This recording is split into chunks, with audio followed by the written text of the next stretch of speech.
Hey everyone, welcome to our small footprint. My name is Nyssa, and if you're new here, we are a family of 8 who live off-grid in Australia. Today's video is one of the series that I'm currently doing with the daily food prep videos. It is day 5. Now I'm a couple of days, like it was 2 days ago from when I'm filming this, so we're catching up. I did my Sunday chat, so it's Sunday for me. We did the Sunday chat video today, and I'm just catching up with the food prep days as well.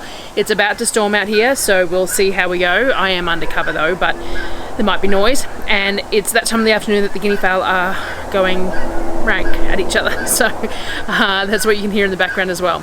So today's video is mostly pineapples. So I managed to get a $20 box of pineapples to use. They did have to sit for a bit longer than I would have liked, so there was some bruising and things like that, but realistically that bruising just makes them sweeter. So today's video is mostly pineapples, so enjoy watching, and I will see you again on the next one.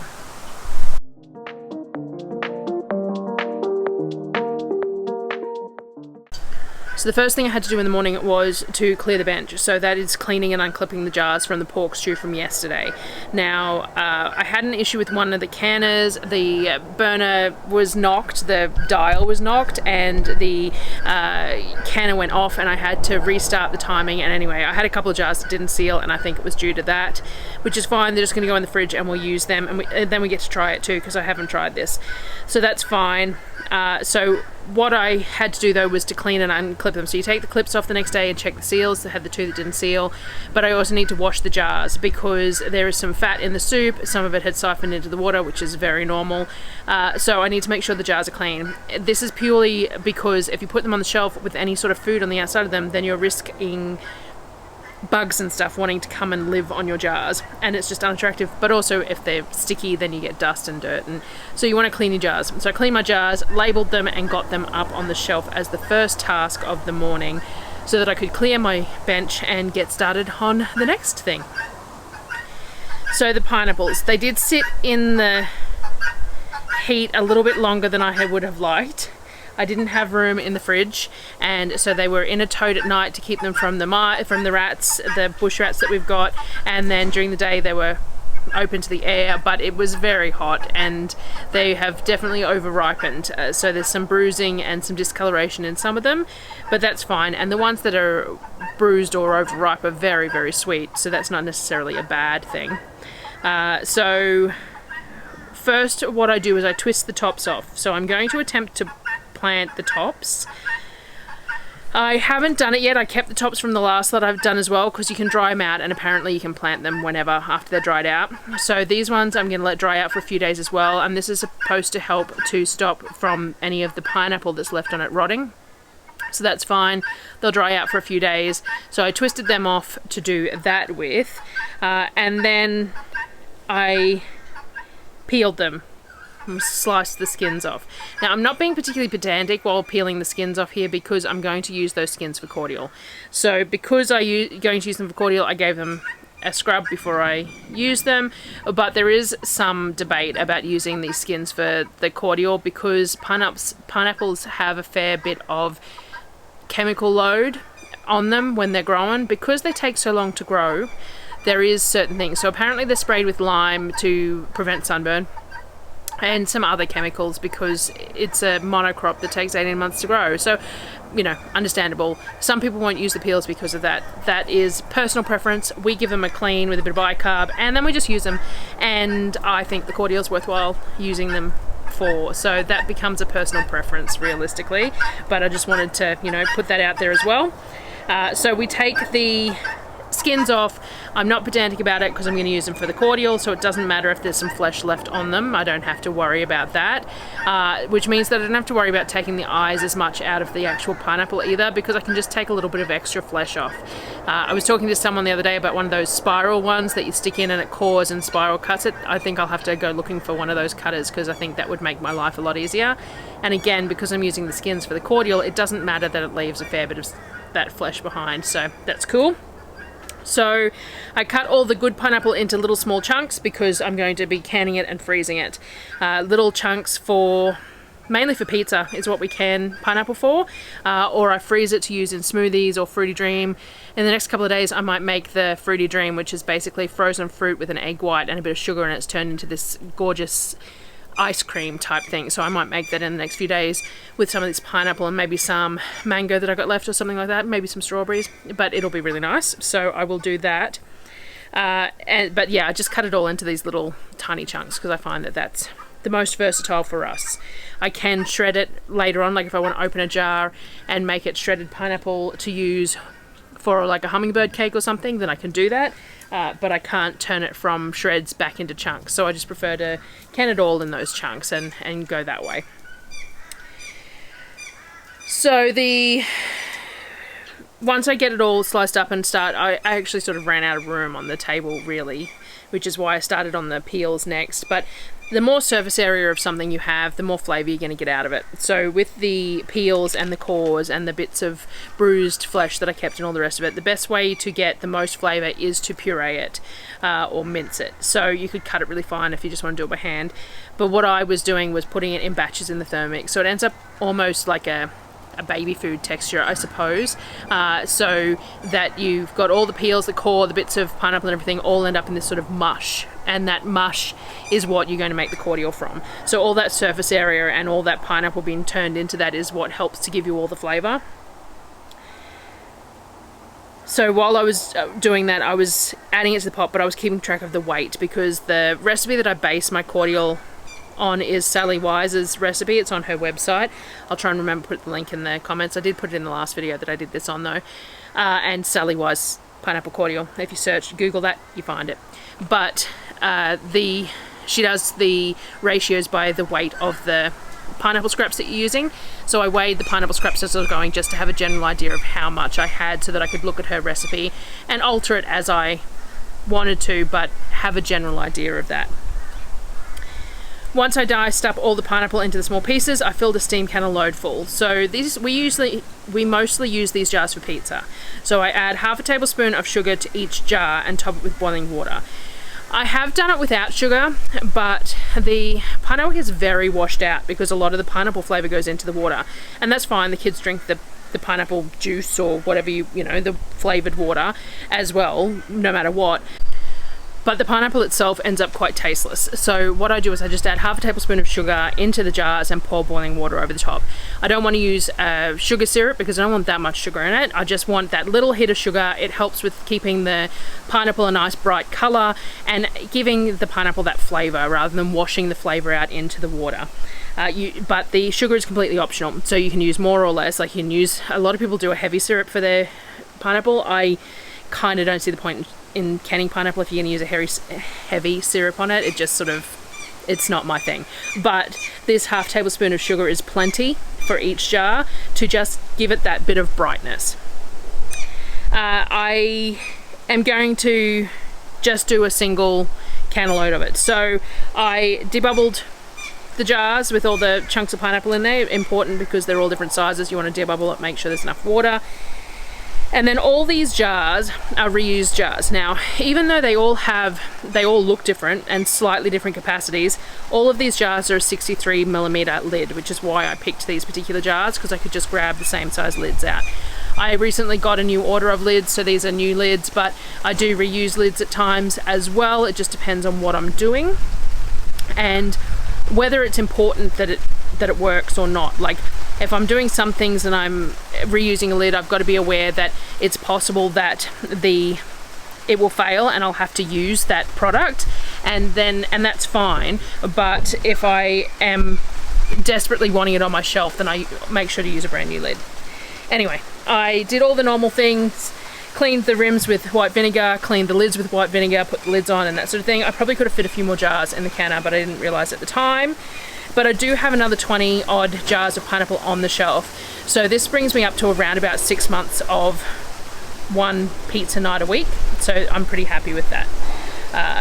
It's sort of a decent amount to have on the shelf.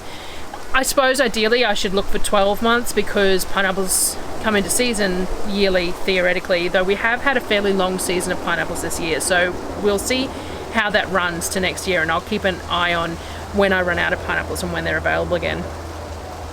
What was left over I spread on a tray for flash freezing. So I had the last of the bananas in the freezer flash freezing. They were frozen, so I pulled them out and put them in a silicone bag, and then I I think I'm pictured here putting them in a Ziploc bag, and Ziploc bag ended up too full, so I grabbed one of my reusable silicone bags to put the excess in. And then once they were done, I put the pineapple on the tray, just spread it out, and we'll freeze it. It would be better if it was a little more spread out. I'm lacking freezer room. This will do. We'll just break it up when we put it into a bag in the freezer afterwards. After I did that, so the steam can is on, pineapple's in the freezer. I stripped down the pineapple tops to expose the tips. So you want to pull enough leaves down that they're not going to be an issue when you're trying to root the pineapples. And these ones are actually starting to grow some roots already, which I suppose is because of the heat, and they're all a little overripe and things like that. A lot of people use water, like they'll put the tops in water to create a root structure before they try planting them. I don't really have the space to do that, not for the quantity that I'm looking at. Unless I staggered it, I suppose I could stagger them. But my thought was just that I was going to use some pots and put them in the new greenhouse seed staging area and keep them nice and wet in the pots, and I could keep a good eye on them, checking them every day and things like that. I have seen plenty of people start them in soil, so that might be what I do. I'll bring you along when I figure out what I'm going to do. But for the moment, I'm going to let them dry for a few days. So I stripped down the as like a chunk of leaves, I don't know, an inch maybe of leaves off to expose that tip of the pineapple, so that there's plenty of room to either put it near water or in soil or that sort of thing.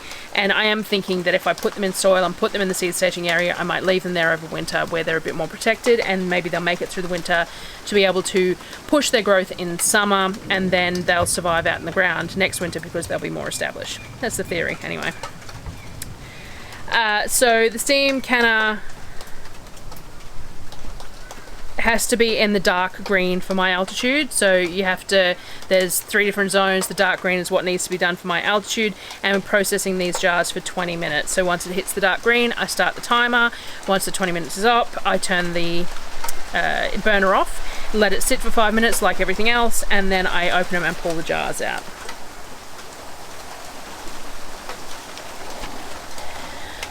So back to the cordial after that. I'm going to grab some lemons. So I still haven't quite finished off all the lemons, so I'm going to grab lemons for this, and I'm going to use the rind as well as the juice. So I've peeled the rind off and juiced, I don't know how many I ended up doing. I'd have to look at the video again, but I think the recipe says a large lemon per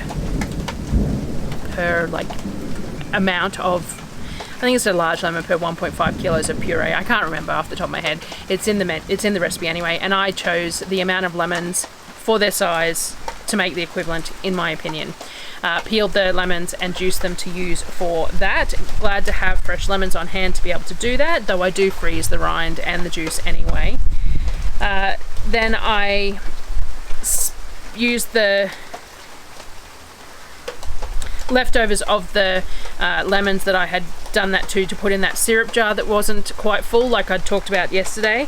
So I'm trying to add to these jars a little bit to help with the fact that there's still some sugar that just isn't dissolving, and I think that's just the ratios were a bit off. So I'm adding a bit of lemon to these to try and get them all dissolved before I get them in the fridge. So I did that.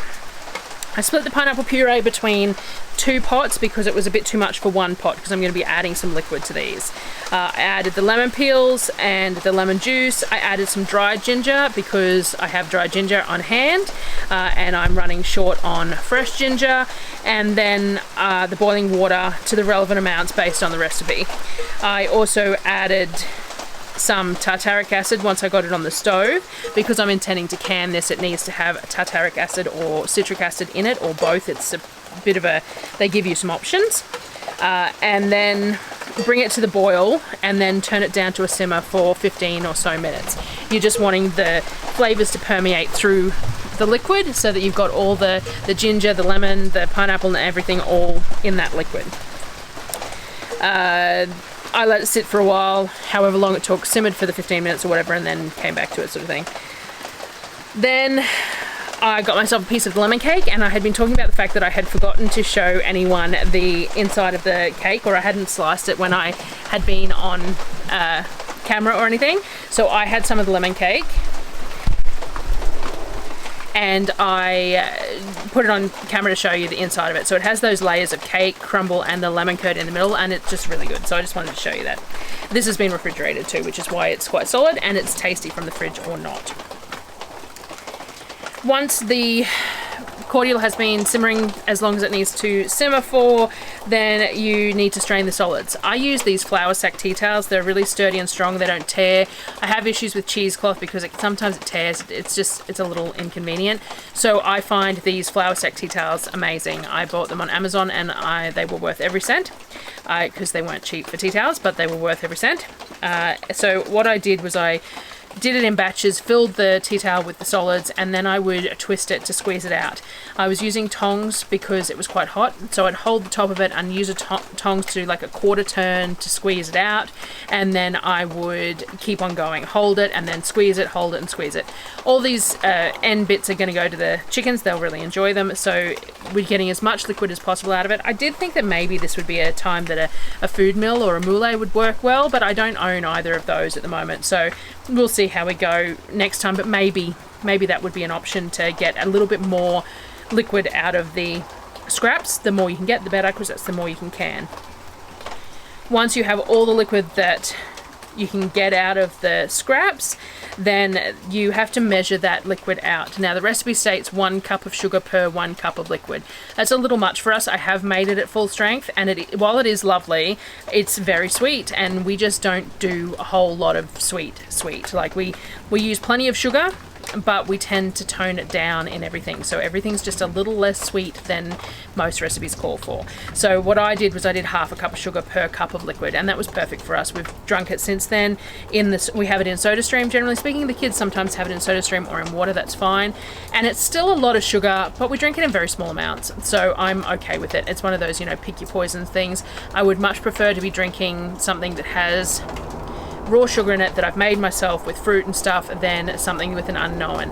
I do have some erythritol that I got gifted from Naturally Sweet, and I did think about trialing a sugar-free cordial with it and seeing if it had that aftertaste, because erythritol has a little bit of an aftertaste. You don't notice it so much in baking, but I'm not sure if you'd notice it in a drink. But I haven't tried it. I end up just using sugar for this batch because I really want it to work and be what we wanted, because there's a lot of effort to go behind it.